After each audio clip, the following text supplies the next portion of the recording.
ప్రభవం నీవే, ప్రళయం నీవే, అల్ఫయు నీవే, ఓమఘయు నీవే, విలయం నీవే, స్థిర నిలయం నీవే, గగనం భువనం సకలం నీవే, జగతిని నడిపే జ్యోతివి నీవే, సమరం అమరం సర్వము నీవే, అన్ని నామాలు ప్రణమిల్లే సర్వోన్నత నామం నీవే, సర్వోన్నత నామం నీవే.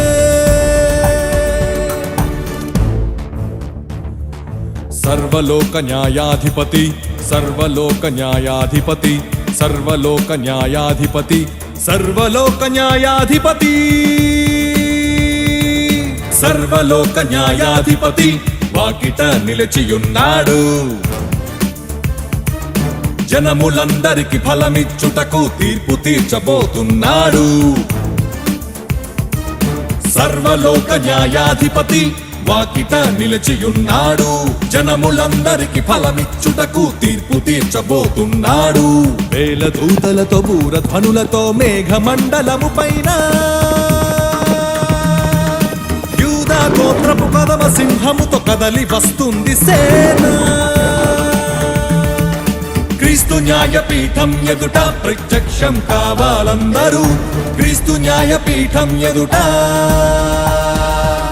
ప్రత్యక్షం కావాలందరూ.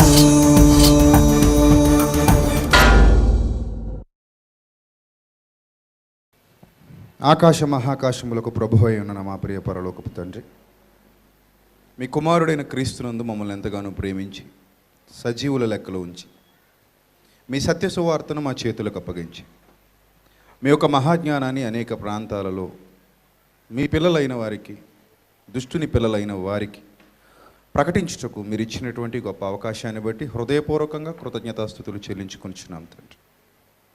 దయగలిగిన మా దేవ, మీ సత్యవాక్యమును సరిగా విభజించి ఉపదేశించుటకు గాను మీ సమయోచితమైన జ్ఞానమును, మరి ముఖ్యంగా మా యందు మీరు నివసింపజేసిన మీ ఉపకారాత్మ యొక్క సహాయమును మెండుగా ప్రసాదించండి తండ్రి. మీ పిల్లలు కేవలం వినువారు మాత్రమై ఉండి తమను తాము మోసగించుకోకుండా వింటున్నటువంటి మాటల ప్రకారంగా ప్రవర్తించగలిగే ధన్యత ప్రతి ఒక్కరికి అనుగ్రహించమని త్వరలో మా కొరకు రానియున్న మా ప్రభువును మా ప్రియరక్షకుడైన క్రీస్తు యేసు వారి శ్రేష్టమైన అతి పవిత్రమైన నామములో ఈ ప్రార్థనా మనవులు అడిగి వేడుకొనుచున్నాం మా కన్న తండ్రి, ఆమేన్.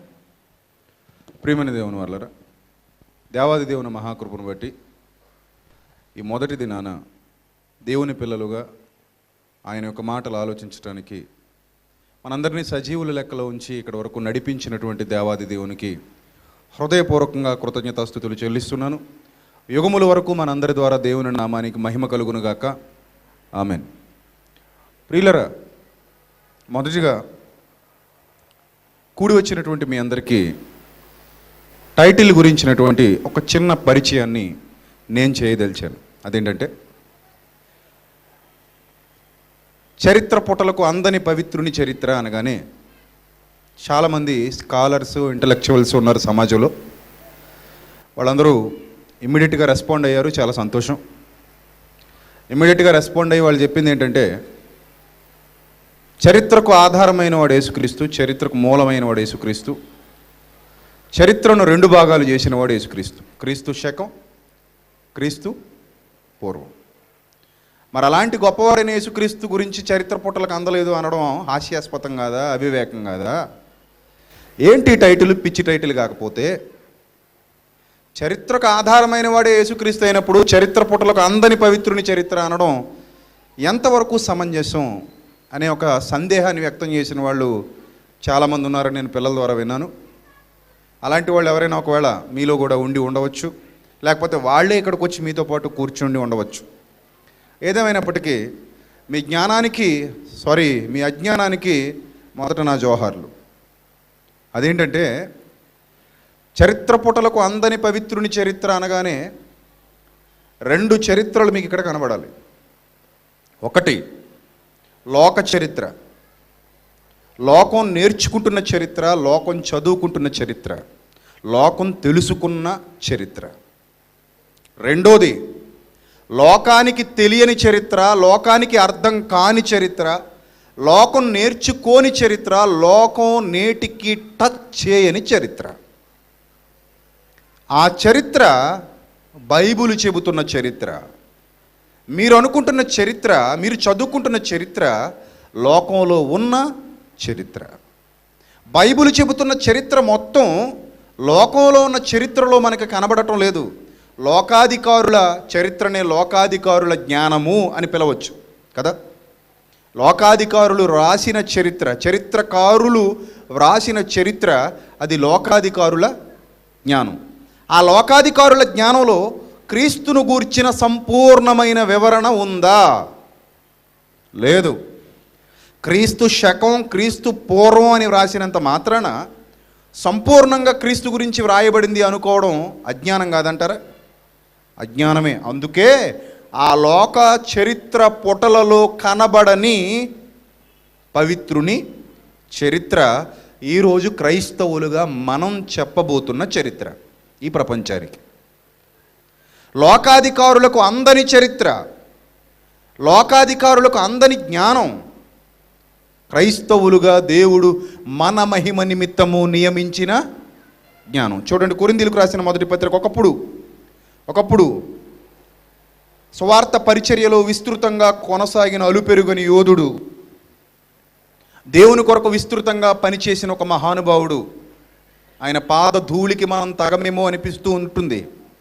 అంత గొప్ప వ్యక్తిగా బైబిల్ చరిత్రలో పేరెన్నిక కన్నవాడే అపోస్తలుడైన పౌలు.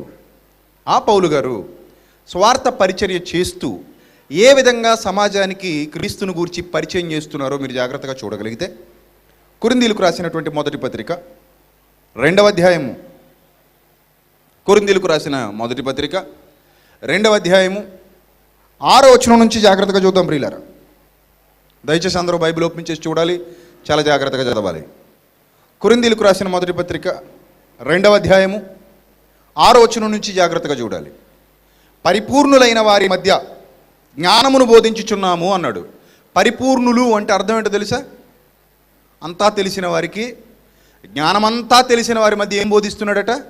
జ్ఞానం బోధిస్తున్నాడు. ఏ జ్ఞానమంతా తెలిసిన వారు? లోక జ్ఞానంలో బాగా పండితులు, లోక చరిత్రను బాగా అవపాసన పట్టినవారు, లోకంలో ఉన్నటువంటి హిస్టరీ బాగా నేర్చుకున్నవారు. అర్థమవుతుందా?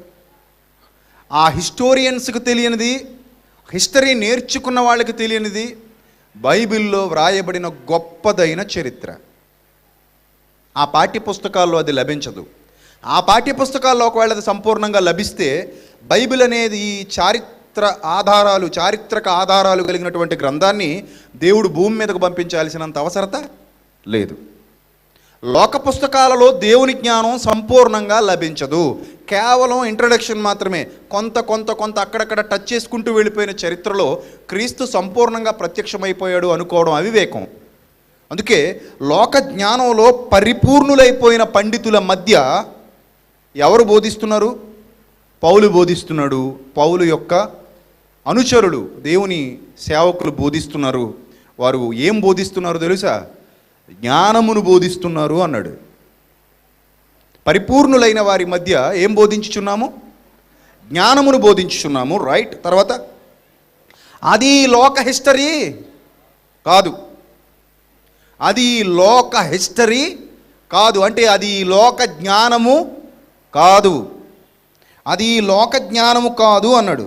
తర్వాత నిరర్ధకులైపోవుచున్నా అంటే అర్థం లేని వారుగా మారిపోతున్నా, అర్థం లేని వారిగా, అర్థం తెలియని వారిగా మారిపోతున్న ఈ లోకాధికారుల జ్ఞానమును కాదు. మరి ఇంత క్లియర్గా బైబిల్లో ఉంటే టైటిల్ తప్పు అనడానికి ఏమైనా బుర్ర పని చేస్తుందంటారా, పని చేయట్లేదంటారా? కన్వీనర్స్కి ఆడియో మెసేజెస్ వాట్సాప్లో కూడా పెట్టేశారు. ఏదైనా సరే మాట్లాడే ముందు ఆలోచించి మాట్లాడాలి. ఆ వచ్చేవాడు ఎలాంటోడు? బుర్ర తక్కువ సన్నాసా మనకులాగా, లేకపోతే కొంచెం బుర్రన్నోడా? వాడు ఏం మాట్లాడబోతున్నాడు? ఏదైనా విన్న తర్వాత మాట్లాడితే మీ విలువ మిగిలిపోతుంది, లేకపోతే మీ విలువ తగ్గిపోతుంది. కాబట్టి ఏదైనా సరే చూసేంత వరకు నోరు జారకూడదు, గమనించేంత వరకు నోరు జారిపోకూడదు. చూసిన తర్వాత, ఆలోచించిన తర్వాత, విన్న తర్వాత అప్పుడు మాట్లాడితే మన మాటకు ఒక విలువ ఉంటుంది. ఏం లేకుండా ముందే మాట్లాడేస్తే అసలు మన మాటకు విలువ ఉంటుందా? ఏముండదు. అందుకే మాట్లాడడానికి నిదానించండి, వినటానికి వేగిరపడండి అన్నాడు యాకోబు పత్రికలో. మీరు వినుటకు వేగిరపడువారును మాటలాడుటకు నిదానించువారునై ఉండవలెను. ఇక మీదట అలా ఉంటారని ప్రేమపూర్వకంగా మీ అందరికీ విజ్ఞప్తి చేస్తున్నాను. రైట్, తర్వాత చూద్దాం. ఈ లోకాధికారుల జ్ఞానం కాదు, అది దేవుని జ్ఞానం మర్మమైనట్టుగా బోధించుచున్నాము అన్నాడు. అప్పుడే ఏమంటున్నాడు ఈ లోకాధికారుల జ్ఞానాన్ని గురించి మాట్లాడుతూ? దేవుని జ్ఞానం ఎలా బోధిస్తున్నాడట? మర్మమైనట్టుగా, అంటే రహస్యముగా ఉంచబడినట్టుగా. అప్పటికే దేవుని జ్ఞానం ఎలా ఉందట? రహస్యముగా ఉంది, ఇంకా ఓపెన్ అవ్వలేదు. ఈ సమాజానికి లోక హిస్టరీ బాగా తెలుసు, కానీ దేవుని హిస్టరీ తెలుసా? మీరు చెప్పండి. ఈ సమాజానికి లోక హిస్టరీ బాగా తెలుసు, దేవుని హిస్టరీ తెలుసా? తెలీదు. ఈ సమాజం చదువుకుంటున్న హిస్టరీ బుక్స్లో ఎల్కేజీ మొదలుకొని పీజీ వరకు ఈ సమాజం నేర్చుకుంటున్నటువంటి హిస్టరీ బుక్స్లో ఎక్కడైనా దేవుని గురించిన సమాచారం వ్రాయబడిందా? నో, వ్రాయబడలేదు. సంపూర్ణమైన దేవుని జ్ఞానాన్ని లోక హిస్టరీ అనగా ఈ లోక చరిత్ర ఇవ్వట్లేదు. మరప్పుడు క్రైస్తవుడిగా మన ధర్మం ఏంటో తెలుసా? మీకు తెలియని చరిత్ర ఇంకా చాలా ఉంది, మీకు తెలియని జ్ఞానం ఇంకా చాలా ఉంది, మీకు తెలియని హిస్టరీ ఇంకా చాలా ఉంది. అది మర్మమైనట్టుగా మేమేం చేస్తున్నాము? బోధిస్తున్నాము అంటున్నాడు. ప్రారంభ శతాబ్దంలోనే ఈ జ్ఞానము మరుగై ఉండెను అన్నాడు. దేవుని జ్ఞానము మర్మమైనట్టుగా బోధించుచున్నాము, ఈ జ్ఞానము మరుగై ఉండెను. జగదుత్పత్తికి ముందుగానే దీనిని దేవుడు మన మహిమ నిమిత్తము నియమించెను. మన అనేది సింగులర్ వర్డ్ కాదు, బహువచనం అంటారు దాన్ని. మన అంటే ఏకవచనం కాదు, బహువచనం. ఈ బహువచనాన్ని ఎందుకు ప్రయోగిస్తున్నాడంటే పౌలు గారు, మన అంటే క్రైస్తవులందరినీ ఉద్దేశించి కలుపుకొని మాట్లాడుతున్నాడు. క్రైస్తవులందరినీ కలుపుకొని మాట్లాడుతున్నాడు. ఏమని? మన మహిమ నిమిత్తము దేవుడు ఈ జ్ఞానాన్ని ఏం చేశాడు? నియమించాడు. అది లోకాధికారులలో ఎవనికిని మరి ఎవరు చెప్పాలి? లోకాధికారుల్లో ఎవనికి తెలియకపోతే ఎవరు చెప్పాలి? క్రైస్తవులైన మనమే చెప్పాలి. అందుకే మన మహిమ నిమిత్తము దేవుడు దీనిని నియమించాను. మనమే చెప్పాలి, క్రైస్తవులమైన మనమే చెప్పాలి. అందుకే దేవుడు ఆ ఘనత మనకే ఇచ్చాడు ఆయన పిల్లలుగా, ఆ ధన్యత మనకే ఇచ్చాడు ఆయన పిల్లలుగా, ఆ గొప్పతనాన్ని మనకే ఇచ్చాడు ఆయన పిల్లలుగా. కాబట్టి ప్రియులరా, ఈ వాస్తవాలు ఎప్పటికైనా మీరు గ్రహించాలని ప్రేమపూర్వకంగా కోరుతున్నాను. ఆ తర్వాత చూడండి ఏమంటున్నాడు? అది వారికి తెలిసి ఉండిన ఎడల. అధికారులు ఉన్నారు, గొప్ప గొప్ప వాళ్ళు ఉన్నారు. రోమన్ ఎంపైరిజంలో ఎంతోమంది పెద్ద పెద్ద వాళ్ళు ఉన్నారు. వాళ్ళలో జ్ఞానులని పిలువబడిన వాళ్ళు ఉన్నారు, పాలన చేసే పెద్దలు ఉన్నారు, అధికారులు ఉన్నారు, అధికార యంత్రాంగం ఉంది. ఆ రోజుల్లోనే ఆ రోమన్స్ పరిపాలనా కాలంలో వాళ్ళ గురించి పౌలు గారు మాట్లాడుతూ ఏమంటున్నారో తెలుసా? అది వారికి తెలిసి ఉండిన ఎడల. ఒకవేళ వాళ్ళకి తెలిసి ఉంటే, ఈ జ్ఞానం, ఈ చరిత్ర వాళ్ళకి తెలిసి ఉంటే, ఈ చరిత్ర వాళ్ళకి తెలిసి ఉంటే ఎవరిని సిలువ వేయకపోదురో తెలుసా? ప్రభువును సిలువ వేయకపోయి ఉందరు. అంటే ఆ కాలంలో ఉన్న వాళ్ళకే ఏం తెలీదు? జరిగిన చరిత్ర తెలీదు.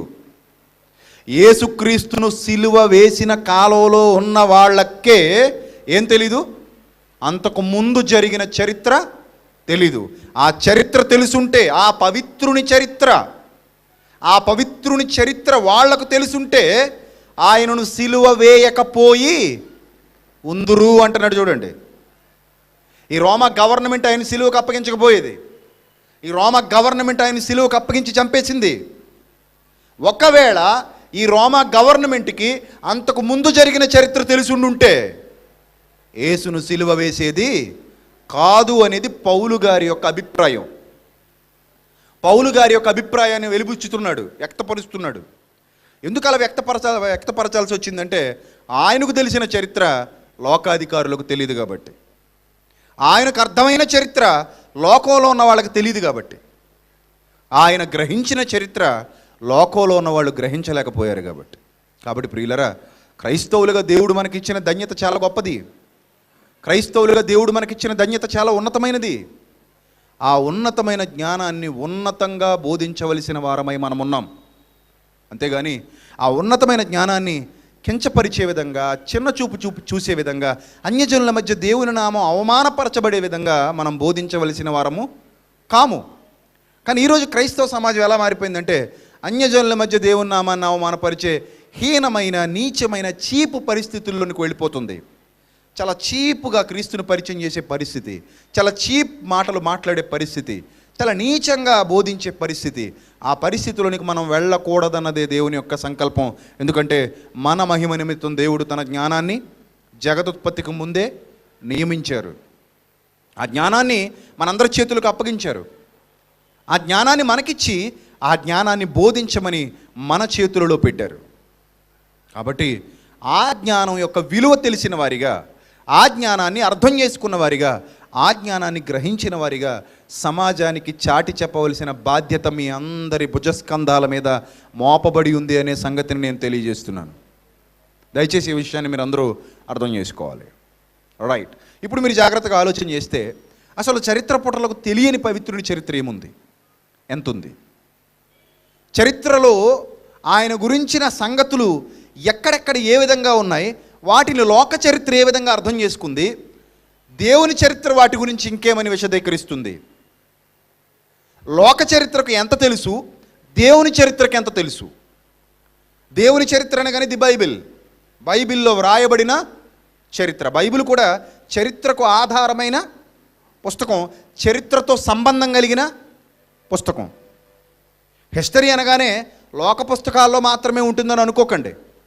బైబిల్లో ఉన్నది కూడా ఏంటి చెప్పండి? హిస్టరీ. Bible history. లోకంలో హిస్టరీ ఉంది, బైబిల్లో కూడా ఏముంది? హిస్టరీ ఉంది. లోకంలో ఉన్న హిస్టరీలో బైబిల్లో ఉన్న హిస్టరీ లేదు. అందుకే ఆ లోకపు చరిత్ర పుటలకు అందని బైబిలులోని పవిత్రుని చరిత్ర. ఇప్పుడు అర్థమైందా? తప్మాదినేమో ఇలా పెట్టాలేమో టైటిల్ కదా. అవునండి, అట్టిపండు వచ్చి నోట్లో పెట్టినట్టు ఇలా పెడితే బాగుండేది కదా, మేము అసలు కన్ఫ్యూజ్ అవ్వకపోయేవాళ్ళం కదా అని అంటారా? పోన్లేండి, తప్పు మాదే, కాసేపు అలానే అనుకుందాం. సరే, ఇప్పుడు టైటిల్ చేంజ్ చేసేద్దాం మీకోసం, మీ మీద ప్రేమతో. ఏమని? లోకపు చరిత్ర పుటలకు అందని బైబిలులోని పవిత్రుని చరిత్ర. రైట్. ఇప్పుడు మీరు జాగ్రత్తగా లోకపు చరిత్రను చూద్దాం. లోకపు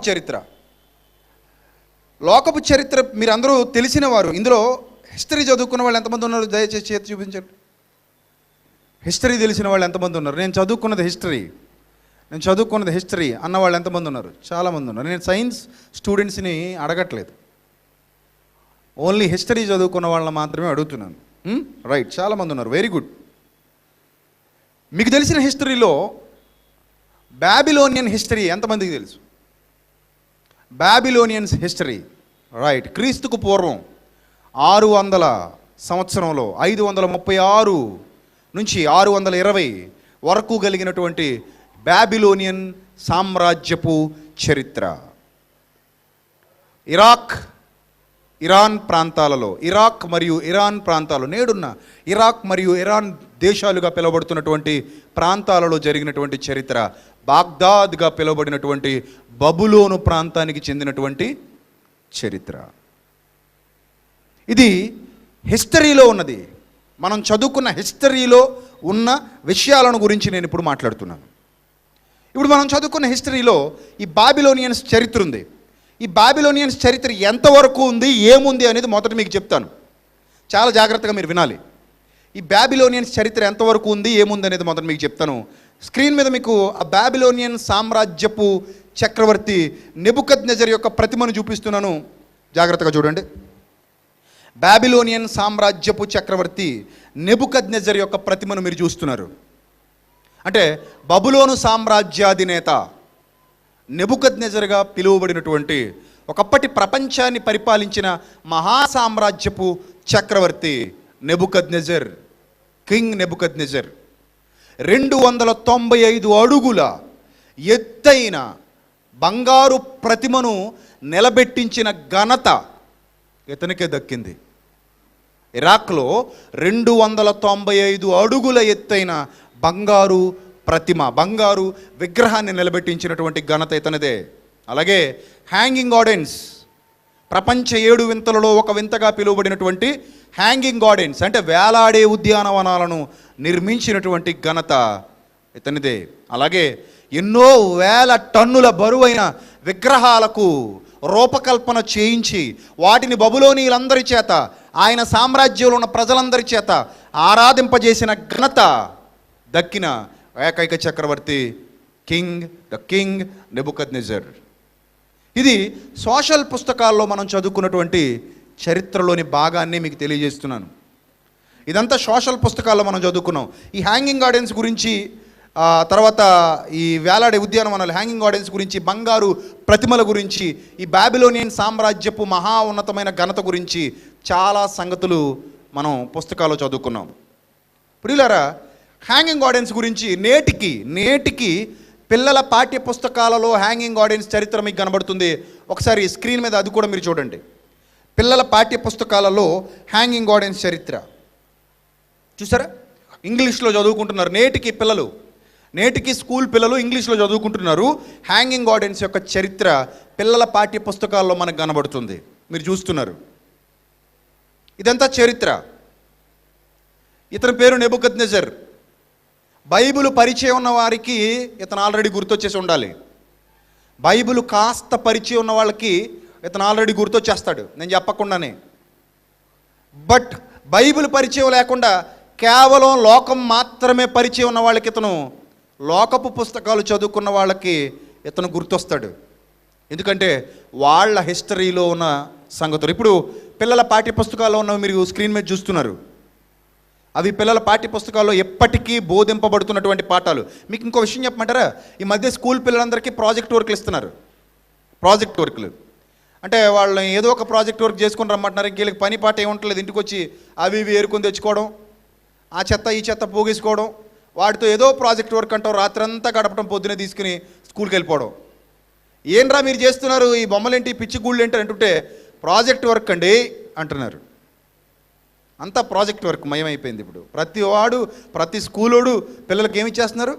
ప్రాజెక్ట్ వర్క్లు ఇచ్చేస్తున్నారు. ఎందుకంటే భావితరాలకు ఇంజనీర్లు వాళ్ళే, భావితరాలకు శాస్త్రవేత్తలు వాళ్ళే, భావితరాలకు గొప్పవాళ్ళు వాళ్ళే, దిశానిర్దేశకులు మార్గదర్శకులు వాళ్ళే. నేటి బాలలే రేపటి మహాజ్ఞానులు, పౌరులు కాదు. అందుకని మహాజ్ఞానుల్ని తయారు చేయడానికి వాళ్ళకి ఏమి ఇచ్చేస్తున్నారు? Project works. ఈ ప్రాజెక్ట్ వర్క్స్లో హ్యాంగింగ్ గార్డెన్స్ కూడా ఉంది అంటే మీరు నమ్మి తీరాలి. చూడండి స్క్రీన్ మీద. ఈ ప్రాజెక్ట్ వర్క్స్లో హ్యాంగింగ్ గార్డెన్స్ కూడా ఒక ప్రాజెక్ట్ వర్క్గా ఇస్తున్నారు. అంటే ఆ పూర్వపు కాలంలో నెబుకద్నెజర్ మహాచక్రవర్తి వేలాడే ఉద్యానవనాలను కట్టించాడు. అది ప్రపంచ వింతలలో ఒక వింత. అప్పటి ఆర్కిటెక్ట్స్ యొక్క జ్ఞానం వేరు, అప్పటి ఇంజనీర్ల యొక్క జ్ఞానం వేరు. నేటికి అధునాతన ఇంజనీర్లు, అధునాతన ఆర్కిటెక్ట్స్ కూడా ఆ జ్ఞానాన్ని అందుకోలేకపోతున్నారు. గనుక ఆ జ్ఞానం యొక్క గొప్పతనం ఏంటో మీరు కూడా తెలుసుకోవాలి అన్నట్టు ఇప్పుడున్నటువంటి చిన్నపిల్లలకి ప్రాజెక్ట్ వర్క్స్లో ఏమి ఇస్తున్నారు? Hanging gardens. ఆ హ్యాంగింగ్ గార్డెన్స్ యొక్క నిర్మాణాన్ని చేసుకొని రమ్మని పిల్లలకి వ్రాసిస్తున్నారు. వాళ్ళు ఇదిగో ఇలా ప్రాజెక్ట్ వర్కులు చేసుకుని స్కూల్కి వెళ్తున్నారు. అంటే ఇప్పుడు మీరు లోక చరిత్రలో ఎవరి గురించి వ్రాయబడిందన్న సంగతి తెలుసుకుంటున్నారు. క్రీస్తుకు పూర్వం 600 సంవత్సరాల కాలంలో ఉన్నటువంటి ప్రపంచాన్ని పరిపాలించినటువంటి మహాచక్రవర్తి అయిన నెబుకద్నెజర్, ఆ నెబుకద్నెజర్ పరిపాలనా కాలాన్ని గురించి నేడున్న హిస్టరీలో ఈ రోజున్న పిల్లలందరూ చదువుకుంటున్నారు. ఇప్పుడు 9th క్లాస్ సిలబస్ మారిపోయింది. పాత సిలబస్ 9th క్లాస్ పాత సిలబస్లో కూడా ఈ నెబుకద్నెజర్కి సంబంధించినటువంటి ఇంకా సమగ్రమైన చరిత్ర ఉండేది. ఇప్పుడు కొత్త సిలబస్లో దాన్ని తీసేశారు. 9th క్లాస్లో పర్టికులర్గా నేను మాట్లాడుతున్నాను. పాత సిలబస్లో ఈ నెబుకద్నెజర్ను గురించిన చరిత్ర ఉండేది. ఆ చరిత్ర పిల్లలందరూ చదువుకునేవారు. మన భారతదేశంలో ఉన్న పిల్లలందరూ ఆ నెబుకద్నెజర్ చరిత్ర చదువుకున్నారు. ఇప్పుడు ఆ పిల్లలకు నెబుకద్నెజర్ చరిత్ర పూర్తిగా తెలియదు. నెబుకద్నెజర్ కాలంలో ఏం జరిగిందో ఆ పిల్లలకు పూర్తిగా ఎందుకు తెలియదో తెలుసా? ఆ పిల్లలకు బైబిల్ చదవడం ఎవ్వరూ నేర్పించలేదు. అంతెందుకండి, క్రైస్తవుల పిల్లలకే నెబుకద్నెజర్ చరిత్ర పూర్తిగా తెలియదండి. నిజం అంటే ఇది మీరు నమ్మాల్సిన నిజం. మరి క్రైస్తవుల పిల్లలకి ఏం తెలుసు అంటే చెమ్మచెక్క, చారడేసి మొగ్గ ఇలాంటివే తెలుసు. ఎందుకంటే చర్చెస్లో కూడా ఈ మధ్య డ్యాన్స్ ప్రాక్టీసులు తప్ప బైబిల్ ప్రాక్టీసులు ఉండట్లేదు. క్రిస్మస్ వచ్చేస్తుందని 3 నెలల ముందు నుంచి డ్యాన్స్ ప్రాక్టీస్, గుడ్ ఫ్రైడే వచ్చేస్తుందని 3 నెలల ముందు నుంచి డ్రామా ప్రాక్టీస్, ఈస్టర్ వచ్చేస్తుందని 2 నెలల ముందు నుంచి డ్రామా ప్రాక్టీస్. ఎప్పటికప్పుడు ఈ ప్రాక్టీసులే సరిపోతున్నాయి. ఇక బైబిల్ ప్రాక్టీస్ ఏముంటుంది? ఇక బైబిల్ ఎప్పుడు నేర్పిస్తాం మనం? చిన్నపిల్లలకు కూడా బైబిల్ నేర్పిస్తామంటే ఇష్టపడి వచ్చేలా లేరు. సండే స్కూల్లో కుర్చీలాటలు, సండే స్కూల్లో క్యారమ్ బోర్డులు, సండే స్కూల్లో వాలీబాలు, సండే స్కూల్లో టేబుల్ టెన్నిసు. ఆహా, ఆదివారం కదండి పిల్లలకి సెలవు దినమండి, ఆ రోజు మరి పిల్లల్ని మేము చర్చికి ఆహ్వానించి ఆకర్షించాలంటే ఇలాంటివన్నీ పెట్టాలి అని అనేవాళ్ళు కూడా లేకపోలేదు. ఏదేమైనా మీ మొహాలు తగలడా పిల్లల్ని ఏం చేస్తున్నారు? పాడు చేసేస్తున్నారు. పిల్లల్ని పాడు చేసేస్తున్నారు. అంటే పిల్లలకి ఏం తెలియట్లేదు, మన పిల్లలకు కూడా ఏం తెలియట్లేదు. బైబుల్ హిస్టరీ తెలియకుండా మనమే చేస్తున్నాం. ఆ పాపాన్ని మీరే మొయ్యాలి, మర్చిపోకండి. అది వాళ్ళ ఖాతాలో పడదు. వాళ్ళని తగలేసిన పాపం వాళ్ళ ఖాతాలో పడదు. ఎందుకంటే నువ్వు ఇచ్చిన విత్తనం కదా అది, నువ్వు తగలేస్తున్నావు కాబట్టి ఆ పాప భారం కూడా ఎవరు మొయ్యాలి? తమరే మొయ్యాలి. బీరెడ్డి మీతో పాటు అది కూడా ఎత్తుకోవడానికి. వాళ్ళ పాపం కూడా నెత్తినేసుకుని పాతాళానికి పోవడానికి మీరు కూడా రెడీగా ఉండాలి. ఎందుకంటే పిల్లల్ని పాడు చేయడం అనేది చాలా ఘోరమైన పాపం, చాలా ఘోరమైన పాపం. ఆ ఘోరమైన పాపాన్ని కూడా మనోళ్ళే మూటగొట్టుకుంటున్నారు. వాళ్ళకు కూడా నెబుకద్నెజర్ చరిత్ర పూర్తిగా తెలియదు. ఓవరాల్గా ప్రపంచంలో ఉన్న చాలామందికి నెబుకద్నెజర్ చరిత్ర సంపూర్ణంగా తెలీదు. అసలు నెబుకద్నెజర్ చరిత్ర ఏంటండి? మరి మొదలుకు వస్తున్నారు మీరు, పవిత్రుని చరిత్ర అన్నారు కదా అనొచ్చు. ఎందుకంటే మన వాళ్ళకి కొంచెం కంగారు ఎక్కువ. వాటర్లా కనబడిందని యాసిడ్ కూడా తాగేస్తారు కంగారుడిపై. మొన్న ఒకడు అలాగే తాగేశాడు. కిన్లే బాటిల్లో యాసిడ్ పోస్తే ఫ్రిడ్జ్లో పెట్టారన్న ఆనందంతో గబ తీసుకుని సగం తాగేశాడు. సగం తాగాక అర్థమైంది అది యాసిడ్ రా నాయనా, వాటర్ కాదు అని. అంత కంగారు. ఏమంటే ఇలాంటి కంగారు పనికిరాదు. కొంచెం సంయమనం పాటించి శ్రద్ధగా ఆలోచిస్తే నెబుకద్నెజర్ చరిత్రలోనే మన పవిత్రుని చరిత్ర దాగి ఉంది. అదే బైబిల్ బోధించింది. ఈ లోకానికి తెలియని హిస్టారికల్ ఎవిడెన్సెస్ బైబిల్ నుండి మనం ఇవ్వబోతున్నాం. అందుకే అది ఈ లోకాధికారులలో ఎవ్వనికి తెలియదు అన్నాడు. ఎప్పుడు? 2000 సంవత్సరాల క్రిందటే అపోస్తలుడైన పౌలు. అప్పటికే ఎవరికి తెలియదు అంటున్నాడు. అప్పటికే ఈ లోకాధికారులకు తెలీదు, కేవలం క్రైస్తవులకు మాత్రమే తెలుసు అన్నాడు. ఈ లోకాధికారులకు ఈ సంగతులు తెలియవు, కేవలం ఎవరికి తెలుసు? క్రైస్తవులకు మాత్రమే తెలుసు. దేవుడు మన మహిమ నిమిత్తము ఈ జ్ఞానమును జగదుత్పత్తికి ముందే నియమించెను అన్నాడు ప్రియులారా. కాబట్టి మీరు చూస్తున్నవి ఇవన్నీ కూడా పిల్లల పాఠ్య పుస్తకాల్లో మనకు కనబడుతున్నటువంటి సందర్భాలు. ఇక మరికొంత ఎవిడెన్స్, హిస్టారికల్ ఎవిడెన్సెస్, మరికొంత ఎవిడెన్సెస్ మీకు ఇవ్వాలనుకుంటున్నాను ఈ నెబుకద్నెజర్ గురించి. తర్వాత మనం బైబిల్లోనికి వెళదాం. మొదట లోక చరిత్రను పూర్తిగా చూద్దాం. తర్వాత బైబిల్లోనికి వెళ్ళి పరిపూర్ణమైన పవిత్రుని చరిత్రను వెతుకుతాం. సమాజానికి మీరే, మీ పిల్లలే క్రైస్తవులుగా భావితరాలకు చాటి చెబుతూ దేవుని యొక్క జ్ఞానాన్ని ఆకాశమంత ఎత్తులో చూపించవలసిన వారే ఉన్నారు.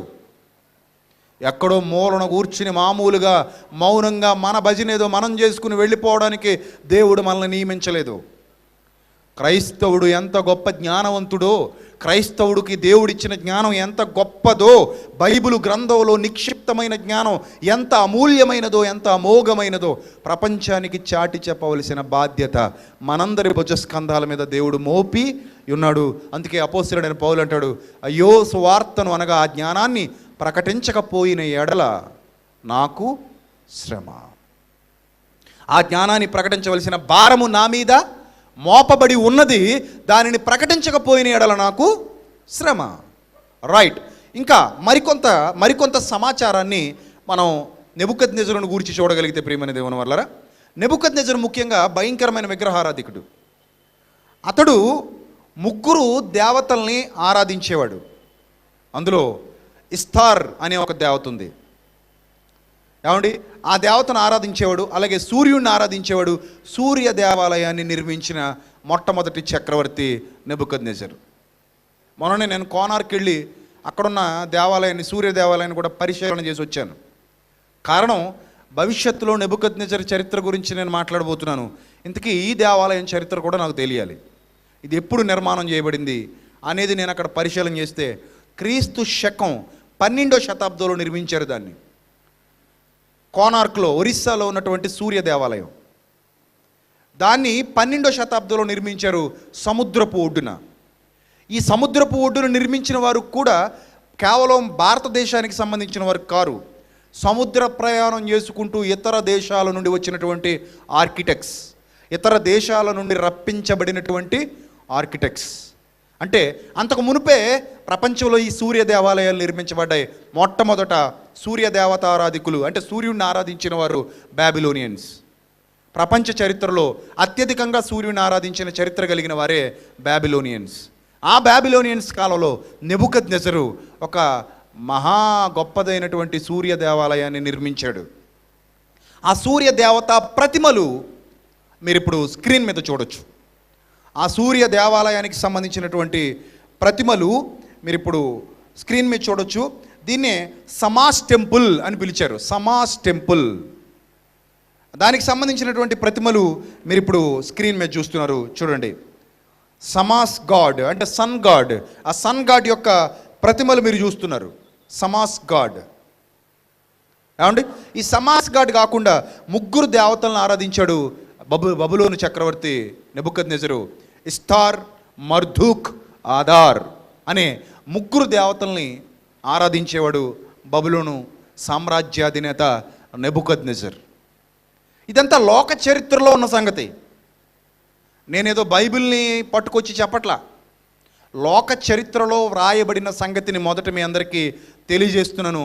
హిస్టరీ నాలెడ్జ్ ఉన్న వాళ్ళందరికీ ఈ సందర్భాలు ఈజీగా అర్థం అవుతాయి. మీరు చూస్తున్నారు సూర్యదేవత ప్రతిమలు. ఈ ప్రతిమల్ని సమాస్ గాడ్ అంటారు. సమాస్ టెంపుల్గా పిలువబడిన ఈ టెంపుల్ని నెబుకద్నెజర్ నిర్మించాడు తన పరిపాలనా కాలంలో. అంటే ఎంతో భయంకరమైన విగ్రహారాధికుడు. ఎన్నో విగ్రహాలు నిర్మించాడు. చాలా గొప్ప గొప్ప విగ్రహాలను నిర్మించాడు. అతని కళ ఏంటో తెలుసా? యెరూషలేము అప్పటికే సొలొమోను చేత ఒక దేవాలయాన్ని కట్టబడి ఉంది, బంగారు దేవాలయం. సొలొమోను కట్టించినటువంటి, దావీదు కుమారుడైనటువంటి సొలొమోను కట్టించినటువంటి బంగారు దేవాలయం. ఈ బంగారు దేవాలయాన్ని చూసి కుళ్ళుకున్నవాడే నెబుకద్నెజరు. యెరూషలేముకు ఆ ఘనత దక్కటం నెబుకద్నెజర్కి ఇష్టం లేదు. యెరూషలేముకి ఘనత దక్కింది కాబట్టి అంతకంటే గొప్పదైన ఘనత నాకే దక్కాలి అనుకున్నాడు. చాలా చాలా చాలా గుడులు నిర్మించాడు. విస్తారమైన బంగారంతో గుడులు నిర్మించిన వాడే నెబుకద్నెజర్ చక్రవర్తి. ఈ నెబుకద్నెజర్ చక్రవర్తి నిర్మించినటువంటి గుడుల చరిత్ర కూడా మీకు హిస్టరీలో లభిస్తుంది. నేను ఇప్పుడు చెప్పినటువంటి టెంపుల్స్ అన్నీ కూడా అతడు నిర్మించాడు.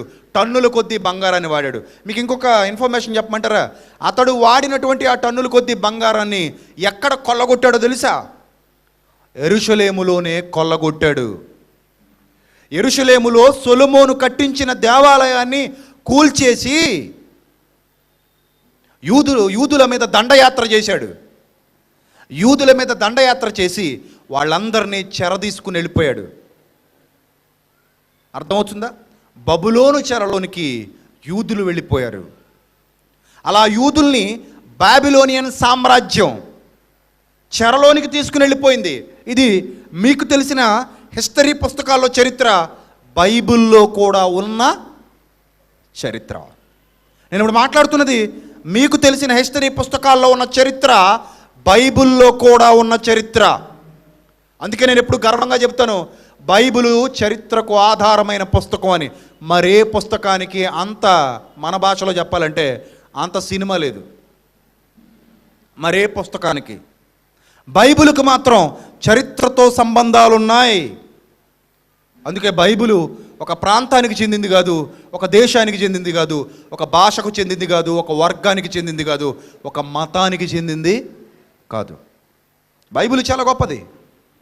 ఒకనాడు నెబుకద్నెజర్కి ఈ బంగారాలన్నీ నిర్మించి, ఈ బంగారు దేవాలయాలు నిర్మించడానికి ఆ సమాష్ టెంపుల్, ఇస్తార్ టెంపుల్, ఆధార్ టెంపుల్, మర్దూక్ టెంపుల్, అలాగే అతనికి సంబంధించిన 295 అడుగుల బంగారు ప్రతిమ,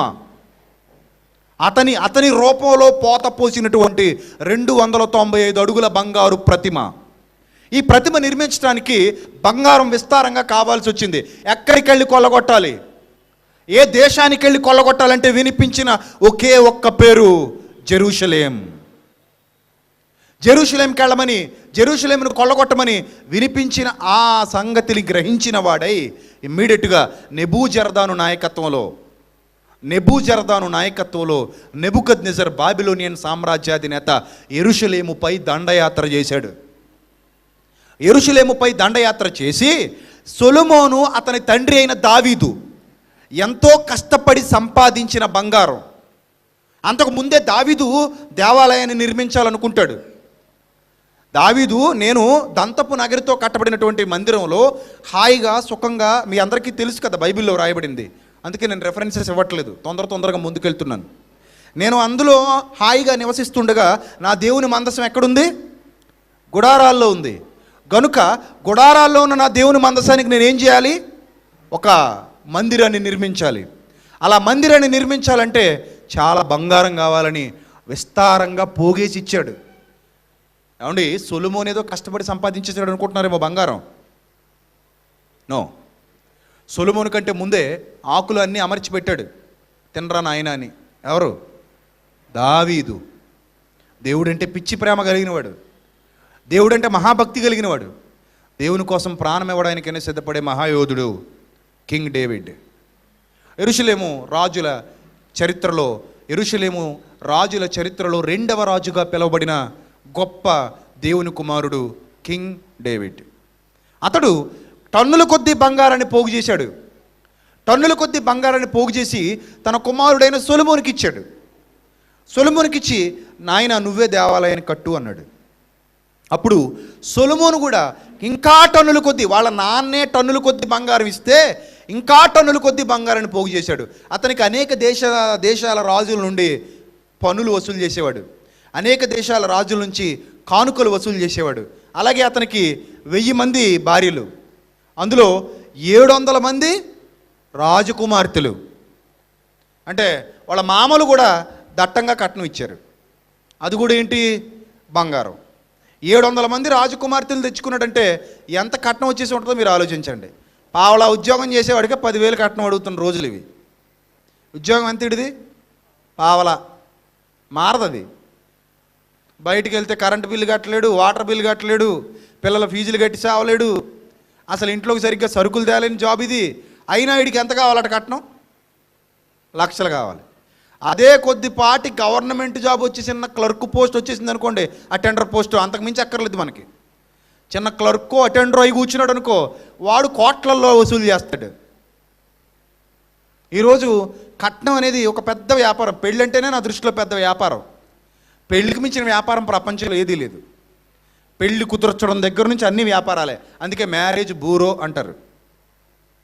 ఏదో బూరో గారో ఏదో ఒకటి. ఏమండి, ఇలా ప్రతిదీ వ్యాపారం. మరి ఇప్పుడే ఇంత వ్యాపారం జరుగుతుంటే ఆ రోజుల్లో రాజు పెళ్లి చేసుకుంటున్నాడు. చక్రవర్తి, మామూలు చక్రవర్తి కాదు, జ్ఞానంతో నిండుకొన్న చక్రవర్తి. 100 మంది మామలు ఉన్నారు, 700 మంది మామలు. ఈ మామలందరూ బాగా తెచ్చిపెట్టారు. వాళ్లే కాకుండా అనేక మంది అనేక దేశాల వాళ్ళు తెచ్చి బంగారం అతనికి దారాదత్తం చేశారు.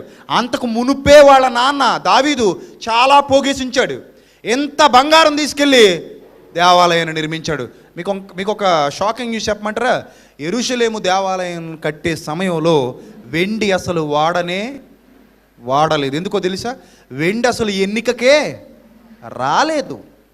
జస్ట్ వెండి వేస్ట్, బయటపడండి అనేవాడు. ఎందుకురా వెండి? ఇంత బంగారం ఉండగా, ఇంత బంగారం ఉండగా వెండి ఎందుకు? రాజుగారు మెట్లు ఏమైనా వెండితో వేసేద్దామా? నోరు మోయ్, మెట్లు కూడా దేంతో వేయాలి? బంగారంతోనే. అలా కాదండి, ముందేమైనా గ్రౌండ్లో టైల్స్ వేద్దాం అనుకుంటున్నాం, వెండి టైల్స్ ఏమైనా వేసేద్దామా? బయట కదండి, బయట కదా, దేవాలయం లోపల కాదు కదా, బయట కదా, వెండిది ఏమైనా వేసేద్దామా? నో, గోడలకు కూడా దేంతో కట్టాలి? బంగారపు పూత పూసేయండి. ఎందుకంటే ఎక్కువైపోయింది, ఏం చేసుకోవాలో అర్థం కావట్లేదు. టన్నుల కొద్దీ ఉంది బంగారం. ఈ విషయం నెబుకద్నెజరుకు తెలిసింది. నెబుకద్నెజరుకు తెలిసి ఇమ్మీడియట్గా ఏం చేశాడు తెలుసా? తన సైన్యాన్ని యెరూషలేము మీదకు పంపించాడు. అప్పటికే సొలొమోను మరణించాడు. సొలొమోను లేడు. ఆ తర్వాత చాలామంది రాజులు వచ్చారు. ఇశ్రాయేలు రాజ్యం రెండుగా చీలిపోయింది. యూదా రాజ్యం వేరు, ఇశ్రాయేల్ రాజ్యం వేరు. యూదా రాజులు వేరు, ఇశ్రాయేల్ రాజులు వేరు. ఆ రెండుగా చీలిపోయిన రాజ్యం మీదకే దండయాత్ర చేశాడు నెబుకద్నెజర్. కేవలం బంగారు దేవాలయాన్ని టార్గెట్ చేశాడు. ఆ బంగారు దేవాలయాన్ని టార్గెట్ చేసి మొత్తం బంగారాన్ని ఒలుచుకెళ్ళిపోయారు, కరిగించి మరీ తీసుకెళ్ళిపోయారు. ఇటుకల మధ్యలో పడిపోతే బంగారం కొంత, దాన్ని కరిగించి మరీ తీసుకెళ్ళిపోయారు నెబూజరదాన్ నాయకత్వంలో. ఇదంతా ఇర్మియా గ్రంథంలో, రాజుల గ్రంథంలో మీకు కనబడుతున్నటువంటి చరిత్ర. బైబిల్ చదివే వాళ్ళకి నేను చెప్పేవి రెఫరెన్స్లు చూపించక్కర్లేదు, ఈజీగా అర్థమైపోతాయి. బైబిల్ ఏనాడు చదవని ఎర్రిమొహాలు ఉంటారు కొంతమంది, మనోళ్ళే, బయటోళ్ళు కాదు, మనోళ్ళే. వాళ్ళు చూస్తుంటారు, ఏగలు దోమలు దూరిపోతాయి, ముయ్యండి, ఇంటికి వెళ్ళి బైబిల్ తీయండి. అప్పుడు అలా పెట్టి కూర్చోవాల్సిన అవసరం ఉండదు. చాలా మొహాలు చూస్తున్నాను ఇక్కడ, చాలామంది అలాగే ఉన్నారు, చచ్చిపోయిన శవాల్లాగా. అంటే వాళ్ళకి ఇంక కదలికలు ఉండవు. ఓహో బైబిల్ ఉందా, ఉండే ఉంటుందిలేండి. రాజుల గ్రంథంలో ఉందా, ఉండే ఉంటుందిలేండి. ఇర్మియాలో ఉందా, ఉండే ఉంటుందిలేండి అనుకునే టైపు. మన వాళ్ళకి మత్తయిలో మొదటి పేజీ, ఆదికాండలో మొదటి పేజీ తప్ప ఇంకే పేజీలు కనబడవు. ఎందుకంటే ఆ రెండు ముక్కలు తెలుసు మనకి, ఎదరాయి అన్నట్టు. ఆ రెండు ముక్కలే. మత్తయిలో మొదటి పేజీ చదివేస్తారు సీరియస్గా, తర్వాత ఆదికాండలో మొదటి పేజీ చదివేస్తారు సీరియస్గా, తర్వాత మళ్ళీ ఇంకెందుకు లేని బైబిల్ మూసేస్తారు. వాళ్ళకి చరిత్ర అర్థం కాదు, అందులో ఉన్న జ్ఞానము అర్థం కాదు. కానీ వాస్తవానికి మీరు ఆలోచన చేస్తే ఈ చరిత్ర అంతా ఎక్కడుంది? బైబిల్లోనే ఉంది ప్రియులారా. ఒకసారి చూద్దాం, ఫర్ యువర్ ఇన్ఫర్మేషన్ ఒకసారి చూద్దాం. ఇర్మియా గ్రంథం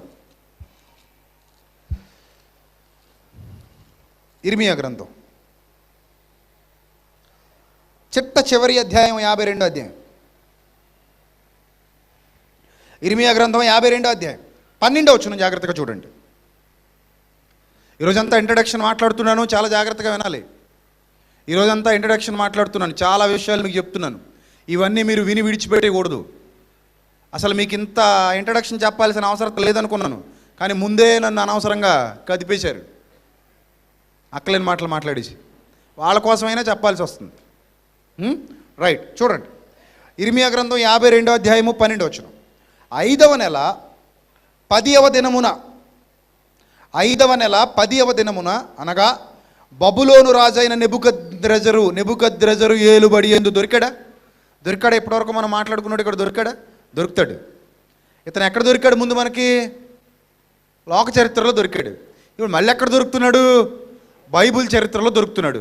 లోక చరిత్రలో తెలిసింది గోరంతా, లోక చరిత్రకు తెలిసింది, మళ్ళీ చెప్తున్నాను, సవాలు చేసి చెప్తున్నాను, బైబిల్ గొప్పతనాన్ని గురించి మాట్లాడుతూ చెబుతున్నాను. లోక చరిత్రకు తెలిసింది గోరంతా, బైబిల్ చరిత్రకు తెలిసింది పర్వతమంతా. అంత గొప్పది బైబిల్. ఎవరి గురించైనా సంపూర్ణమైన ఇన్ఫర్మేషన్ ఇవ్వాలంటే వన్ అండ్ ఓన్లీ ది బైబిలే ఇవ్వాలి. అలాంటి గొప్ప చరిత్ర ఇచ్చింది బైబిలు. చూద్దాం. 5వ నెల 10వ దినమున. లోక చరిత్రలు ఇవే ఉండవు. లోక చరిత్రలో 5వ నెల 10వ దినమున అని ఉండదు. మరి ఏముంటుందో తెలుసా? క్రీస్తుకు పూర్వము సుమారుగా 600 సంవత్సరమున అని చెప్పడానికే వాళ్ళ కళ్ళు లొట్టబోయి చేతులు కాళ్ళ దగ్గరికి వచ్చేస్తాయి హిస్టోరియన్స్కి. 1 సంవత్సరమున అని చెప్పడానికి గిలగిలా కొట్టేసుకుంటారు రోడ్డుని బట్ట చేపపిల్లగా. కానీ బైబిల్ అలా కాదు. Date and month, that is Bible. Date, month, ప్రతిదీ క్లియర్గా చెప్తున్నాడు. చూడండి ఏమంటున్నాడు. 5వ నెల 10వ దినమున అనగా బబులోను రాజైన నెబుకద్రెజరు ఏలుబడి యందు. చూసారా? ఎవడో అన్నాడు బైబిలు అబద్ధాల పుట్ట అని. వాడి నోరే పెద్ద అబద్ధాల తట్ట. బైబిల్ అబద్ధాల పుట్ట కాదు. చచ్చా నోరు కాదు, వాడి కడుపే పెద్ద అబద్ధాల తట్ట. ఆ కడుపులో నుంచే ఈ దరిద్రపు మాటలన్నీ బయటకు వస్తున్నాయి. బైబిల్లో అబద్ధాలు లేవు, నీ కడుపులో ఉంది బోలెడంత దరిద్రం, అబద్ధం. అందుకే బైబిల్ని ఏమంటాడు వాడు? అబద్ధాల పుట్ట అంటాడు. నెబుకద్రెజరు చరిత్ర చదువుకున్నావు కదా హిస్టరీలో. అబద్ధం అది? అబద్ధం అయితే వెళ్ళి యూనివర్సిటీకి వెళ్ళి పాఠశాలకు వెళ్ళి ఆ పాఠ్య పుస్తకాలు చింపేసి కాల్చేసి అరే రే అబద్ధం చదివేస్తున్నారు మీరు, అసలు బాబిలోనియన్ సామ్రాజ్యమే లేదు, అసలు బాబిలోనియన్ చరిత్రే లేదు, అసలు నెబుకద్రెజరు అనేవాడే భూమి మీద లేడు, ఇదంతా పచ్చబద్ధం. మనం పిల్లలకు అనవసరంగా పనికిమాలిన ప్రాజెక్ట్ వర్క్లు ఇచ్చేస్తున్నాం. కాబట్టి పిల్లలారా, మీరు మీ పాఠ్యపుస్తకాల్లో ఇంగ్లీషు మీడియంలో ఉన్న పాఠ్యపుస్తకాల్లో ఉన్న హ్యాంగింగ్ గార్డెన్స్ చరిత్ర చింపేయండి, కాల్చేయండి. ఇంకెప్పుడు ఇలాంటి ప్రాజెక్ట్ వర్కులు చేయకండి అనాలి ఈ పచ్చబద్ధికులు అందరూ. అంటారా? అనరు. వాళ్ళ పిల్లలకే మళ్ళీ సిగ్గు లేకుండా ఇవే నేర్పిస్తారు. వాళ్ళ పిల్లల్ని స్కూల్లో జాయిన్ చేసి ఈ మత ఛాందసవాదులు, ఈ బైబిల్ వ్యతిరేకులు వాళ్ళ పిల్లలకి ఇవన్నీ నేర్పిస్తారు. పైపెచ్చి మళ్ళీ బైబిల్ మీద బురద చల్లడానికి ఏమంటారు? బైబిల్ మీద బురద చల్లడానికి ఏమంటారు? బైబిల్లో ఉన్నదంతా అబద్ధం అండి అంటారు. చూసారు? దొంగలు తమ్మును తాము మోసగించుకుంటూ అనేకుల్ని మోసగించాలన్న సాతాను సంకల్పంలో ఉన్నవారు. రైట్? చూడండి ఏమని రాయబడిందో. నెబుకద్నెజరు ఏలుబడి యందు 19వ సంవత్సరమున. ఏటండి చరిత్ర అసలు? ఎక్కడుందండి ఇలాంటి చరిత్ర? బైబిల్ చెబుతున్న చరిత్ర ప్రపంచంలో ఏ పుస్తకం చెప్పలేదండి ఎంత క్లియర్గా. 19వ సంవత్సరమున బబులోను రాజు ఎదుట నిలుచు నెబూజరదాన్ ఇందాక చెప్పాను మీకు. నెబూజరదానను రాజదేహ సంరక్షకుల అధిపతి యెరూషలేమునకు వచ్చెను. ఎందుకు వచ్చాడు తెలుసు? యెరూషలేముకి. యెరూషలేము దేవాలయాన్ని టార్గెట్ చేశాడు వాడు. ఎందుకు యెరూషలేం దేవాలయాన్ని టార్గెట్ చేశాడు? బంగారం కావాలి, బంగారం, విస్తారమైన బంగారం కావాలి. ఎందుకంటే అతనికి 3-4 దేవతలు ఉన్నారు, దేవుళ్ళు ఉన్నారు. వాళ్ళకు గుళ్ళు కట్టించుకోవాలంటే అతని దగ్గర అంత బంగారం లేదు. ఎక్కడుందిరా ఇంత బంగారం అంటే, చూడు పూర్వం 2 రాజులు ఉండేవారు, నీకంటే ముందు చనిపోయారు వాళ్ళు, నీకంటే ముందు చనిపోయిన 2 రాజులు ఉన్నారు. మామూలు రాజులు కాదు వాళ్ళు. ఒక ఆయనేమో దేవునితో బాగా సాన్నిహిత్యం కలిగిన వాడు, దేవుని ఇష్టానుసారుడైన మనుష్యుడు. మరొక ఆయనేమో అతని కుమారుడు లోకంలో చాలా పేరునికన జ్ఞానం గలవాడు. అతని గురించి చెప్తే నేను ఆల్రెడీ క్రైస్తవ్యం అన్యమతమా ధన్య మార్గం అని 5 రోజుల పాటు ఒక టాపిక్ మాట్లాడాను. అందులో ఆయుర్వేద జీవన విజ్ఞానానికి పితామహుడెవరు అనే అంశం మాట్లాడాను. మీకు సీడీ స్టాల్లో లభిస్తుంది, తర్వాత తీసుకోండి, యూట్యూబ్లో కూడా అవైలబుల్గా ఉంది. ఆయుర్వేద జీవన విజ్ఞానానికి పితామహుడు భారతీయ ఋషులు కారు. ఆయుర్వేద జీవన విజ్ఞానానికి పితామహులు మీరు అనుకుంటున్నట్టు భారతీయ ఋషులు మాత్రం కారు. ప్రపంచ దేశాలలో ఉన్న ఋషులందరూ వెళ్ళి ఒకని పాదాల దగ్గర నేర్చుకున్నారు. అతడే ద కింగ్ సాల్మన్, ఆయుర్వేద జీవన విజ్ఞానానికి పితామహుడు, మొట్టమొదట వైద్య శాస్త్రానికి పితామహుడు. హిస్సోపు మొక్క దగ్గర నుంచి లెబనోనులో ఉన్న దేవదారు వృక్షం వరకు ఏ వృక్షాన్ని వదలకుండా వ్రాసిన వాడే జీవన విజ్ఞాన పితామహుడు. అంటే వైద్య శాస్త్రానికి సంబంధించిన వివరణ ప్రపంచానికి అందించినటువంటి ఏకైక మహాజ్ఞాని ద కింగ్ సాల్మన్. ఇది చరిత్రలో ఉండదు, దొంగ చరిత్రలో ఈ వాస్తవాలు ఉండవు. కానీ వాస్తవ చరిత్రలోనే ఈ వాస్తవాలు మనకి లభ్యమయ్యాయి. వీలైతే రేపు ఆ ఇన్ఫర్మేషన్స్ కూడా మీకు క్లియర్గా చూపిస్తాను. రైట్, చూడండి ఇప్పుడు ఇర్మియా గ్రంథం చూడండి. నెబూజరదాన్ అనే వాని నాయకత్వంలో ఏం జరిగిందో జాగ్రత్తగా చూద్దాం. ఆ రాజదేహ సంరక్షకుల అధిపతి యెరూషలేమునకు వచ్చాను, అంగరక్షకుడితడు. అతడు యెహోవా మందిరమును, రాజనగరును, యెరూషలేములోని గొప్పవారి ఇండ్లనన్నిటినీ. ఎవరిల్లట? గొప్పవారిల్లు. బేదలిల్లు ఎందుకు టార్గెట్ చేయలేదు? బేదలింట్లో ఏం దొరకదు? బేదలింట్లో ఏం దొరకదు? బంగారం దొరకదు. గొప్పవారి ఇళ్ళని ఎందుకు టార్గెట్ చేశాడు తెలుసా? యెరూషలేము చరిత్ర చదవాలంటే మీకు ఇవన్నీ తెలియాలంటే. యెరూషలేములో గొప్పవాడన్న ప్రతివాడు కట్టుకున్నది ఏ ఇల్లు తెలుసా? బంగారంతో తాపడం చేయబడినటువంటి గోడలు, బంగారంతో అద్దబడినటువంటి గోడలు, దూలాలు, బంగారపు ఇళ్ళు కట్టించుకున్నారు. ఆ కాలంలోనే గొప్పవారిగా పిలువబడిన వారు. ఇది యెరూషలేము చరిత్ర. అంటే యెరూషలేము మహారాజు పట్టణంగా పిలువబడేది, చాలా పేరెన్నికగన్న పట్టణంగా పిలువబడేది. దేవుని ఆలయంతో నింపబడి నిజంగా ఆశీర్వదింపబడిన ప్రజలుగా ఆనాటి యూదులు దేవుడు కలిగి ఉన్న వారుగా వారు ఆ కాలంలో ఉండేవారు. గొప్పవారిగా గొప్ప కీర్తి కలిగిన వారిగా వారు ఉండేవారు. అందులో గొప్పవారి ఇల్లు బంగారంతో కట్టబడ్డాయి. ఇంకా సొలొమోన్ గారి ఇల్లు ఏ రేంజ్లో ఉంటుందో మీకు తెలియదు కాదు. ఇప్పుడు ముఖ్యమంత్రి గారి ఇల్లు కంటే గొప్పగా ఉంటుంది. సోషల్ మీడియాలో ఒక ఇల్లు తిరుగుతుంది మంత్రి గారి దట్టది, అది నిజం అబద్ధం మరి మనకు తెలియదు. చాలా గొప్పగా ఉంది, మామూలుగా లేదు అది. ఆయన ఏమో నేను భేదం అంటాడు ఎప్పుడు చూసినా. అలా ఉన్నాయి. వీళ్ళకే ఎంతలా ఉంటే ఆ రోజుల్లో ఆయనకి ఇంకెంతలా ఉండాలి చెప్పండి. వీళ్ళే ఎంతలా ఉంటే అంత ఎందుకంటే చచ్చిపోడు కదా సద్దాం హుస్సేన్ చచ్చిపోడు ఇరాక్ అధినేత. ఈ ఏరియా వాడే. ఏ ఏరియా వాడు? ఇప్పుడు నేను మీకు ఏ నెబుకద్నెజర్ గురించి అయితే చెప్తున్నానో అదే ఏరియాకి చెందినోడే సద్దాం హుస్సేన్. అంటే అదే సింహాసనాన్ని ఎక్కాడనమాట ఇంచుమించుగా. మీకు అలా అర్థం కావాలి. ఒకప్పుడు నెబుకద్నెజర్ ఎక్కిన సింహాసనాన్నే ఇరాక్ అధినేత ఎవరు? సద్దాం హుస్సేన్ ఎక్కాడు. అతడి బంగారంతో కట్టుకున్న బాత్రూమ్ విలువ ఎంతో తెలుసా? 200 కోట్లు. బంగారంతో కట్టుకున్న బాత్రూమ్. ఏది? సద్దాం హుస్సేన్ పడుకుని స్నానం చేయడానికి కట్టుకున్న బంగారపు స్నానపు తొట్టి సుమారు 200 కోట్లు. ఏమండి ఈ కాలంలోనే ఎలా ఉంటే తొట్టే బంగారంతో కట్టించుకుంటే ఆ రోజుల్లో సబ్బులు కూడా బంగారంతో ఉండొచ్చు మేబీ. అంతే కదా మరి. ఇంకేమున్నాయి? మొన్న గోల్డ్ మ్యాన్ అని ఒక ఆయన చంపేశారు. గోల్డ్ చొక్కా ఒకటే వేసుకున్నాడు, గోల్డ్ ప్యాంటు కుట్టించుకుందాం అనుకుంటున్నాడు పాపం, చంపేశారు. ఇప్పుడు ఆ గోల్డ్ చొక్కా ఎవరి దగ్గర ఉందో తెలియదు, అతని కుటుంబం దగ్గర ఉందో మరి చంపేసి ఎత్తుకెళ్ళిపోయారో తెలియదు. పేపర్లో వచ్చిన వార్త గోల్డ్ బాబు చచ్చిపోయాడు అని. అతని పేరే గోల్డ్ బాబు. మెడలో ఇంత లావు చైళ్ళు, చేతులకి ఇంత లావు గొలుసులు, బంగారంతో చేయించుకున్నటువంటి షర్ట్, చచ్చిపోయాడు. ఏమండి మరి ఇప్పుడే ఎలా ఉంటే మనుషులు అప్పుడు ఎలా ఉండేవారు అంటారండి కదా. అందుకే గొప్పవారి ఇళ్ళు చాలా చూడండి జాగ్రత్తగా. అతడు యెహోవా మందిరమును రాజనగరును యెరూషలేములోని గొప్పవారి ఇండ్లన్నిటినీ కాల్చివేసెను. తర్వాత 17వ వచనం.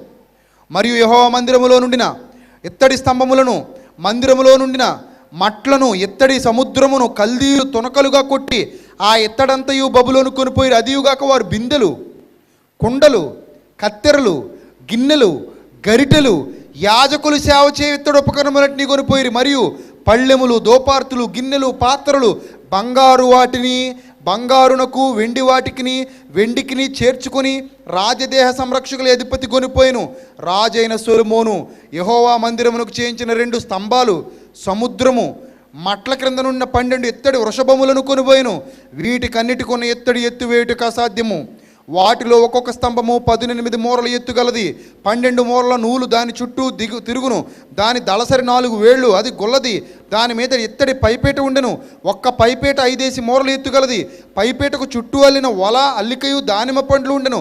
అవి అన్నీ ఎత్తడివి. ఈ స్తంభమునకు ఆ స్తంభమునకు అలాగునే దానిమ్మ పండ్లు ఉండెను. ప్రక్కల యందు 96 దానిమ్మ పండ్లు ఉండెను. చుట్టూ ఉండిన వల, అల్లిక మీద దానిమ్మ పండ్లు 100.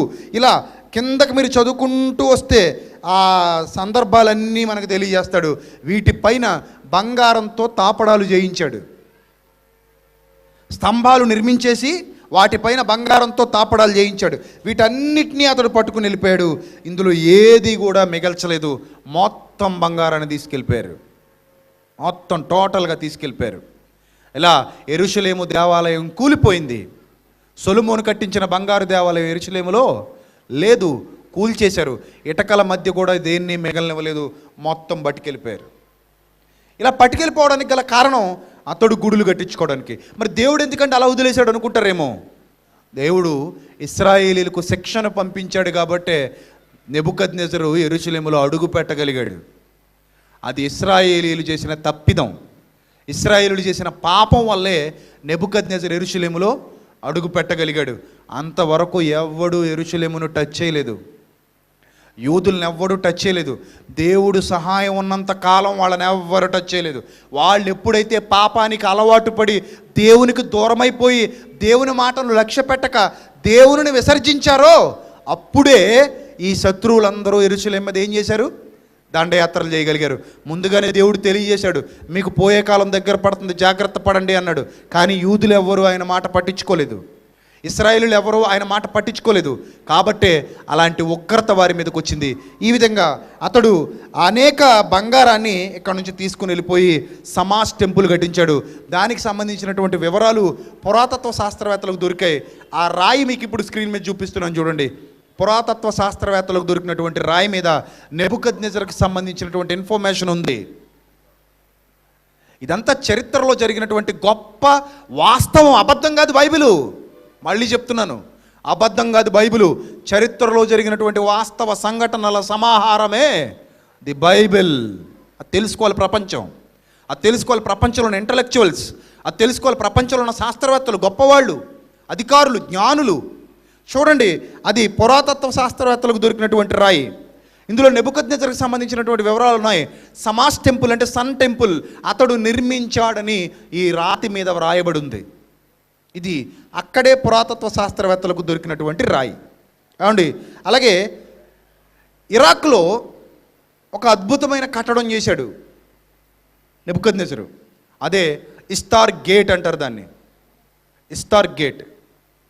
ఇది కూడా యాన్షియంట్ వండర్, సెవెన్ వండర్స్లో ఒకప్పుడు ఇది ఒక వండర్గా ఉండేది.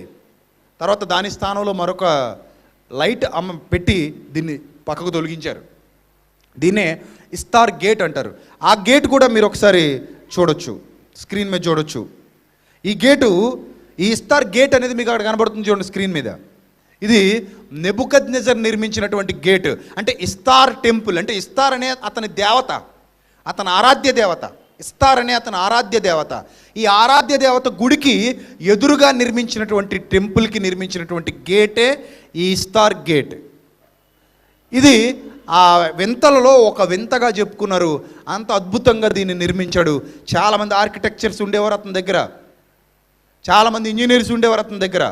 ఏమండి, దీనికి సంబంధించి ఇరాక్ కాయిన్స్ మీద కూడా, ఈ బాబిలోనియన్ ఇస్తార్ గేట్కి సంబంధించి ఇరాక్ కాయిన్స్ మీద కూడా కాయిన్స్ ముద్రించారు. ఆ ముద్రను కూడా ఇప్పుడు ఇరాక్లో చెల్లుబాటులో ఉన్న కాయిన్స్, ఇప్పుడు ఇరాక్లో చెల్లుబాటులో ఉన్న కాయిన్స్ మీరు ఇప్పుడు స్క్రీన్ మీద చూస్తున్నారు చూడండి. ఏమండి, అంటే ఈ నెబుకద్నెజరు చేసినటువంటి కార్యాలకు సంబంధించి నేటికి చరిత్రలో కనబడుతున్నటువంటి ఆధారాలు ఇవన్నీ కూడా, నేటికి చరిత్రలో కనబడుతున్నటువంటి ఆధారాలు. ఆ కాయిన్స్ మీరు చూస్తున్నారు. ఇదే ఇస్తార్ గేట్ జర్మనీలో బెర్లిన్లో మరొకటి నిర్మించారు జర్మనీ వాళ్ళు. ఎందుకంటే నెబుకద్నెజరు చరిత్ర తెలిసి అలాంటిది సేమ్ డిటో మరో నిర్మాణం జర్మనీలో చేశారు.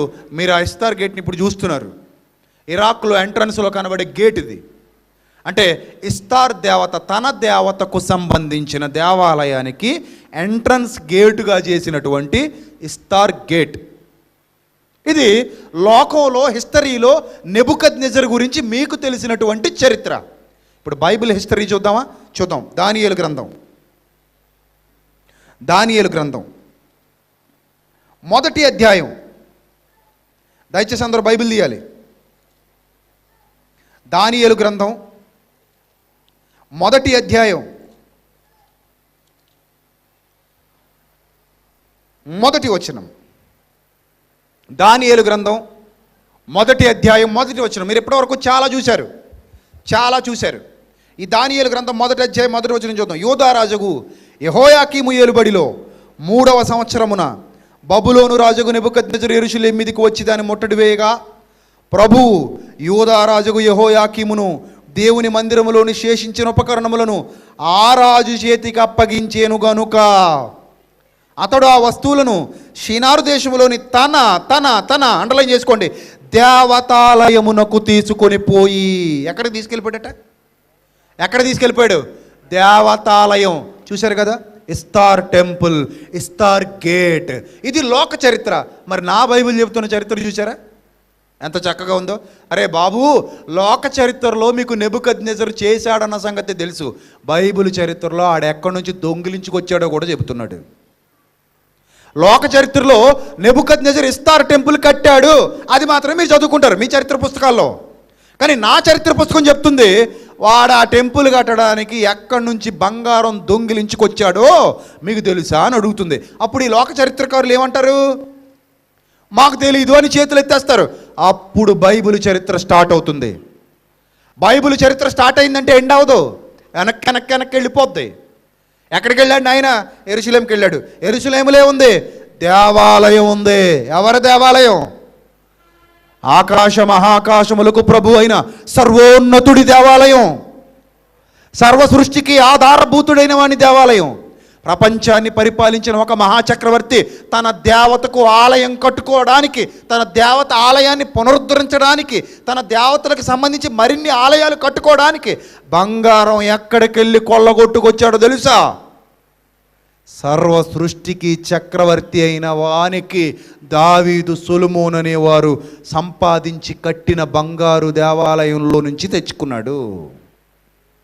అలాగే అక్కడ ఉన్నటువంటి అంతఃపురాల్లోని బంగారం తెచ్చుకున్నాడు. అలాగే యెరూషలేములోని గొప్ప గొప్ప వారి ఇళ్లలో ఉన్న బంగారాన్ని తెచ్చుకున్నాడు. అక్కడ తాగిపోతా చరిత్ర. ఈ దావీదు ఎవరు? ఇంకా వెనక్కి వెళ్ళాలి. ఈ సొలొమోను ఏంటి? ఇంకా వెనక్కి వెళ్ళాలి. వాళ్ళ పితరులు ఎవరు? ఇంకా వెనక్కి వెళ్ళాలి. అసలు యెరూషలేము దేవాలయానికి సంబంధించిన ఆ దేవుని చరిత్ర ఏంటి? ఇంకా వెనక్కి వెళ్ళాలి. అప్పుడు తవ్వుకుంటూ రావాలి. అప్పుడు బైబిల్ చరిత్ర అర్థమవుతుంది. బైబిల్ని కూడా చరిత్ర పుస్తకాల్లో ఒకటిగా చేర్చాలనే సంగతి అర్థమవుతుంది. కానీ ఇవేమి చదవని వాడికి అర్థమవుతుందా బైబిల్? అర్థమవుతుందా బైబిల్? అర్థం కాదండి. అందుకే లోక చరిత్ర బాగా నేర్చేసుకున్నారు, బైబిల్ మాత్రం మత గ్రంథం అని చెప్పి పక్కకు తోసేశారు. మరి నాకు మంట పుట్టదా? పుడుతుందా? పుడుతుంది. ఎందుకంటే నేను కూడా బిఏ స్టూడెంట్ని. అర్థమవుతుందా? నేను కూడా చరిత్ర చదువుకున్నోడిని. ఆ చరిత్ర చదువుకుని చరిత్ర చదివిన తర్వాత నాకు అర్థమైంది, ఓహో మన చరిత్ర కంటే బైబిల్ చరిత్ర చాలా ఎత్తులో ఉంది, మన చరిత్ర చాలా చిన్నగా ఉంది, బైబిల్ చరిత్ర దాన్ని మించిపోయి ఉంది, దాన్ని మించిపోయి ఉంది. అవసరమైన చరిత్ర బైబిల్లో ఉంది. ఇది ప్రపంచానికి చెప్పాలి, ఈ ప్రపంచానికి చెప్పాలి. ఒకనాడు అపోస్తలుడైన పౌలు ఇదే ఉద్దేశంతో ముందుకెళ్ళాడు. ఇప్పుడు కూడా మనం అదే ఉద్దేశంతో ముందుకెళ్ళాలి. ఇదే ఆలోచనతో ఒకనాడు నిలవబడ్డాడు అపోస్తలుడైన పౌలు. లోకాధికారులకు తెలియని చరిత్ర అన్నాడు. లోకాధికారులకు తెలియని చరిత్ర క్రైస్తవులుగా మాకే తెలిసిన రొమ్మిర్చుకొని నిలబడ్డాడు సమాజంలో. రోమన్ ఎంపైరిజానికి బుద్ధి చెప్పాడు. ఏమో తెలుసా? ఈ అధికారులు ఆ చరిత్ర తెలియకే మా ప్రభువును సిలువేసి చంపేశారు అన్నాడు. అందుకే పౌలును కూడా శిరచ్ఛేదనం చేసి చంపేశారు. పౌలును కూడా అరెస్ట్ చేసి చంపేశాడు నీరో చక్రవర్తి. రోమా సామ్రాజ్యపు చక్రవర్తి వాడు పౌలును చంపేసినవాడు. ఎందుకు తెలుసా? మాకే తెలియదు అంటున్నాడు ఏంటి ఇతడు? మాకే తెలియదు అంటున్నాడు ఏంటి ఇతడు? అంటే మాకు తెలియనంత జ్ఞానవంతుడా ఈ పౌలు అనేవాడు అనుకున్నాడు. కానీ పౌలు నిజంగానే జ్ఞానవంతుడు. లోక చరిత్రకు తెలియని సంగతులు బైబిల్ లేఖనాలు ఆధారం చేసుకుని ప్రకటించాడు. ఇప్పుడు మీరు కూడా అలాంటివి వింటున్నారు. మీరు కూడా ఖచ్చితంగా అలాంటి సంగతులు వింటున్నారు. చూడండి ఎక్కడ తీసుకెళ్ళిపోయాడట. దాన్ని ముట్టడి వేసి యెహోయాకీము కాలంలో మందిరంలో ఉన్న ఉపకరణాలని ఆ రాజు చేతికి అప్పగించేశాడు దేవుడు. కనుక అతడు ఆ వస్తువులను షీనారు దేశములోని తన దేవతాలయమునకు తీసుకుని పోయి తన దేవతాలయపు బొక్కసములో వాటిని ఉంచెను. తన దేవతాలయపు బొక్కసములో ఉంచాడు.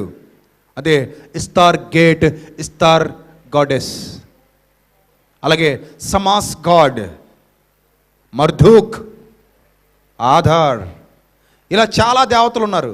ఇంకా దానియేలుకి పేరు పెట్టారు. అలాగే షడ్రక్, మెషక్, అబెద్నగో అని వారికి పేర్లు పెట్టారు.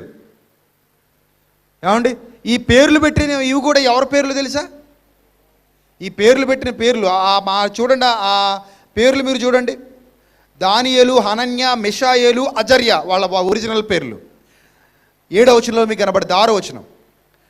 ఆ యూదుల్లో నుండి దానియేలు, హనన్య, మిషాయేలు, అజర్య. నపుంసకుల అధిపతి దానియేలుకు బెల్తెషజర్ అని దేవత పేరు పెట్టేశాడు.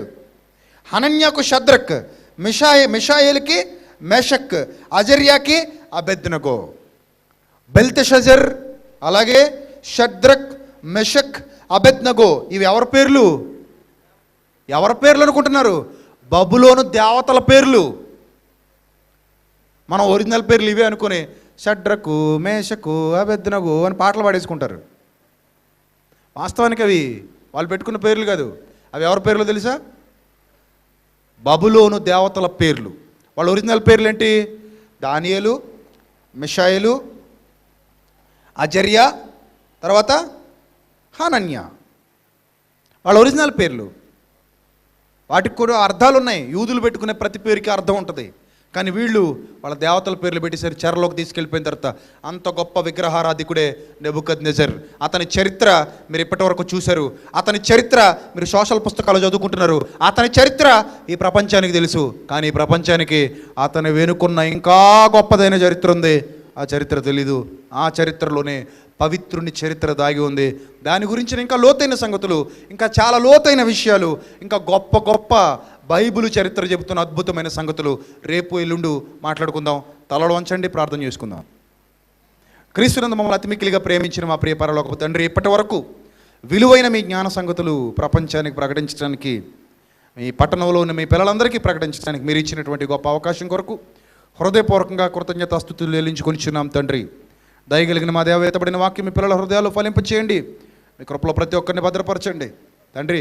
మరిన్ని మహాజ్ఞాన సంగతులు రేపేలుండి మాకు నేర్పించమని మీ చరిత్రలో నుండి వేడుకుంటూ, మమ్మల్ని మేము తగ్గించుకుంటూ మిమ్మల్ని హెచ్చించే పిల్లలముగా ఎల్లప్పటికీ ఉండుటకు మాకు సహాయం చేయమని కోరుకుంటూ, త్వరలో మా కొరకు రానిన ప్రభువును మా ప్రియరక్షకుడైన క్రీస్తు యేసు వారి శ్రేష్టమైన నామములో ఈ ప్రార్థన మనవులు అడిగి వేడుకుంటున్నాం మా కన్న తండ్రి.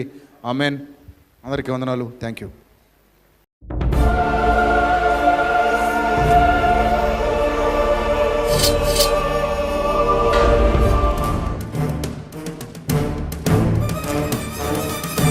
ఆది నీవే, అంతం నీవే, ప్రభవం నీవే, ప్రళయం నీవే, అల్ఫయు నీవే, ఓమెఘయు నీవే, విలయం నీవే, స్థిర నిలయం నీవే, గగనం భువనం సకలం నీవే, జగతిని నడిపే జ్యోతివి నీవే, సమరం అమరం సర్వము నీవే, అన్ని నామాలు ప్రణమిల్లే సర్వోన్నత నామం నీవే, సర్వోన్నత నామం నీవే.